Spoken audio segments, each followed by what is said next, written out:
लक्सर पिछले दिनों 6 दिनों से अंडरपास के निर्माण को लेकर लक्सर व्यापारी धरना व अनशन पर बैठे हुए हैं।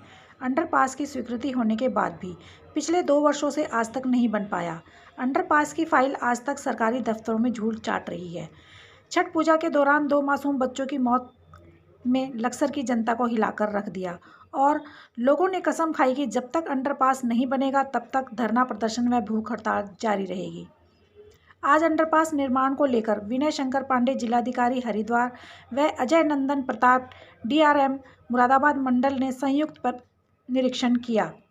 जब हमने मुरादाबाद मंडल के डीआरएम से बात की तो उन्होंने बताया कि अंडरपास के निर्माण को लेकर आज संयुक्त निरीक्षण किया गया है, जिसमें सीढ़ी नुमा अंडरपास बनाए जाने पर सहमति हो गई है, जिससे व्यापारियों, नौकरी पेशा लोगों, आम जनता को रेलवे ट्रैक पास करने में परेशानी ना हो। इस पर जल्दी ही काम शुरू कर दिया जाएगा।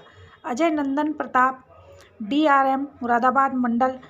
हमने इस मामले में हरिद्वार जिलाधिकारी विनय शंकर पांडे से भी बात की। उन्होंने कहा कि सीढ़ी नुमा अंडरपास बनाए जाने पर सहमति इस बात को लेकर जताई गई है, जिससे लोगों के मकानों को ध्वस्त ना करना पड़े और किसी की निजी ज़मीन का इस्तेमाल ना करना पड़े।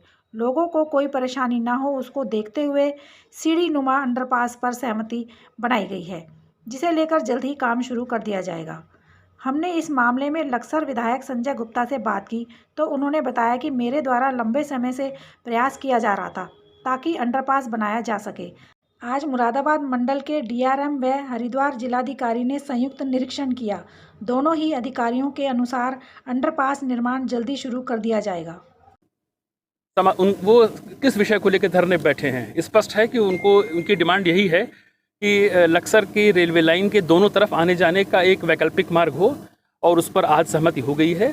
और जैसा कि आदरणीय डीआरएम महोदय ने भी ये आश्वस्त किया है कि बहुत ही जल्दी इसका शिलान्यास होगा और युद्ध स्तर पर इसका कार्य प्रारंभ करके इसको अंतिम अंजाम तक पहुंचाया जाएगा। ये पिछले 2-3 महीनों से ये इस क्षेत्र के माननीय विधायक आदरणीय संजय गुप्ता जी लगातार इसके लिए प्रयास कर रहे थे, और हम लोग भी काफ़ी चिंतित थे इस विषय को लेकर कि इसका समाधान निकले। और आदरणीय डीआरएम महोदय से मैंने अनुरोध किया, और वो ये हर्ष का विषय है कि उन्होंने समय दिया, और आज हम लोगों का एक जॉइंट इंस्पेक्शन हुआ और साथ में माननीय विधायक जी थे, क्षेत्र की जनता भी थी। सारे पहलुओं पर विचार करने के बाद ये निष्कर्ष निकाला गया कि जो बेस्ट सोल्यूशन इसका है, जिसमें लोगों की लैंड एक्विजिशन की ज़रूरत ना पड़े, लोगों के घर न टूटें, तो हम लोग एक सीढ़ियों का सबवे बनाने पर सहमति बन गई है। और वहाँ जो भी स्थानीय जनता थी उसने भी इसका समर्थन किया। इससे कम से कम स्थान का अधिकतम उपयोग होगा, जो हमारे छोटे बच्चे हैं या जो नौकरी पेशा लोग हैं। और उसमें एक ऐसा भी सिस्टम बनाया जा रहा है कि अगर कोई साइकिल से जाना चाहे तो एक हल्का से एक रैम्प भी मिल जाएगा उसको, उसके साथ वो अपनी लाइन के इस पार से उस पार जा सकता है। उन्होंने बहुत बारीकी से निरीक्षण किया और अब लगभग 1 घंटे तक अपने सभी इंजीनियरों के साथ जो है वार्ता की, क्या इसका सोल्यूशन निकल सकता है। अब ये तो यही बेहतर जानते हैं कैसे बनेगा। हमारा तो यही आग्रह था कि इसको शीघ्र बनाइए, क्योंकि हज़ारों जिंदगियां रोज जान जोखिम में खतरे में डालकर रेलवे ट्रैक को पार करती हैं। ये शीघ्र समाधान इसका होना चाहिए।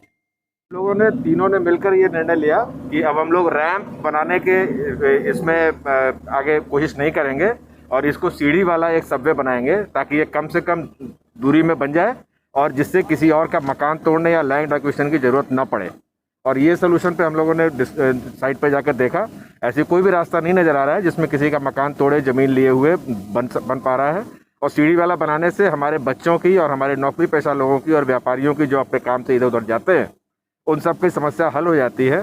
तो इस निर्णय डिज़ाइन पे अब हम लोग आगे काम करेंगे। जल्दी ही इसको हम लोग इसका डिटेल ड्राइंग और बना करके सहमति से साइन वाइन करके और उसके बाद काम शुरू करने की कोशिश करेंगे जितनी जल्दी हो सके। Rahul Saini, Divya times India, Laksar.